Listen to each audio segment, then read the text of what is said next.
आपने बीजेपी नेताओं के मुंह से खूब सुना होगा कि जहां पर डबल इंजन की सरकार होती है वहां पर विकास भी डबल होता है।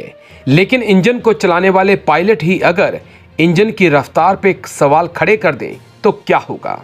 दरअसल हिमाचल बीजेपी में कुछ ऐसा ही देखने को मिल रहा है, जहां सीएम जयराम ठाकुर और बीजेपी अध्यक्ष जेपी नड्डा लोगों को बताने में लगे हैं कि प्रदेश में डबल इंजन सरकार खूब विकास कर रही है। वहीं पार्टी के विधायक अपनी ही पार्टी की पोल खोलने में लगे हुए हैं। मुझे नहीं मालूम, क्योंकि ये तो मुख्यमंत्री बता सकते हैं कि किन कारणों से जो है वो लैंड एक्वायर नहीं हुई। तो शहर की गतिविधियां हैं, शहर के अंदर जिस तरीके से हमारी उम्मीदें थी, जो इस शहर के अंदर काम हो सकता था, वो अभी तक मैं कह सकता हूँ उसमें मुझे नहीं लगता कि हम वो बहुत कुछ कर पाए हैं। दरअसल ये सवाल किसी और ने खड़े नहीं किए, बल्कि बीजेपी के मंडी शहर से विधायक अनिल शर्मा ने खड़े कर दिए।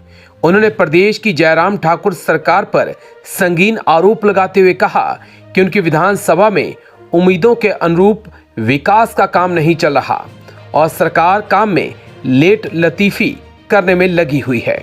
अनिल शर्मा बीजेपी के उन विधायकों में शुमार हैं जो कभी पार्टी में मंत्री हुआ करते थे, मगर हटाए जाने के बाद पार्टी पर ही सवाल खड़े करते हैं।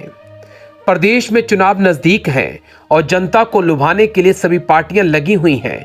वे विधायकों पर उनके कामकाज को लेकर दबाव है। इसी बीच मंडी शहर से विधायक अनिल शर्मा ने मंडी शहर में जारी विभिन्न विकास कार्यों का मौके पर जाकर निरीक्षण किया और कार्यों की प्रगति रिपोर्ट भी ली।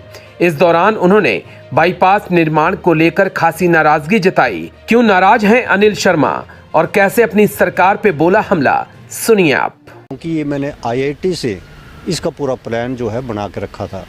आईआईटी ने उसमें कहा था कि ये बाईपास यहाँ से बन सकता है, और उसी मद्देनज़र रखते हुए जो बाईपास के लिए पैसा दिया था, उस बाईपास के पैसे को भी इसी मॉडल के हिसाब से जो है वहाँ पर एक 300 मीटर का जो है एक पैच वहाँ बनाया जा रहा है, क्योंकि उसको और इसको जोड़ना नेक्स्ट प्रोजेक्ट होगा यहाँ पर।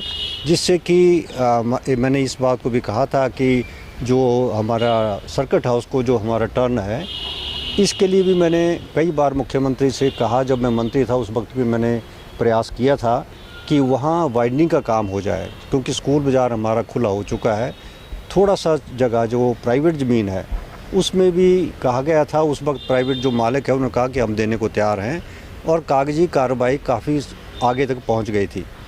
मुझे नहीं मालूम, क्योंकि ये तो मुख्यमंत्री बता सकते हैं कि किन कारणों से जो है वो लैंड एक्वायर नहीं हुई, और लैंड एक्वायर हो जाती तो ये हमारा ये जो एरिया था काफ़ी खुला हो सकता था। तो शहर की गतिविधियां हैं, शहर के अंदर जिस तरीके से हमारी उम्मीदें थी, जो इस शहर के अंदर काम हो सकता था, वो अभी तक मैं कह सकता हूँ उसमें मुझे नहीं लगता कि हम वो बहुत कुछ कर पाए हैं।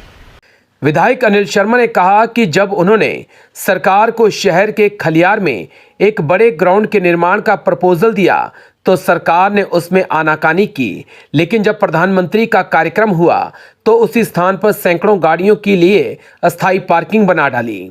विधायक ने कहा कि सीएम यदि चाहें तो मंडी शहर को चारों तरफ से चैनलाइज कर कई प्रकार के ढांचों का निर्माण कर सकते हैं।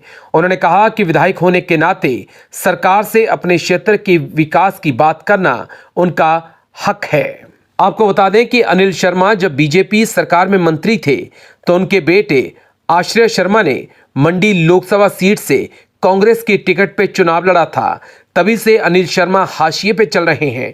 उन्हें मंत्री पद से हटाया जा चुका है और अब बीजेपी में कोई उनको पूछ नहीं रहा। यही कारण है कि आए दिन वो अपनी सरकार के खिलाफ ही मोर्चा खोले रखते हैं।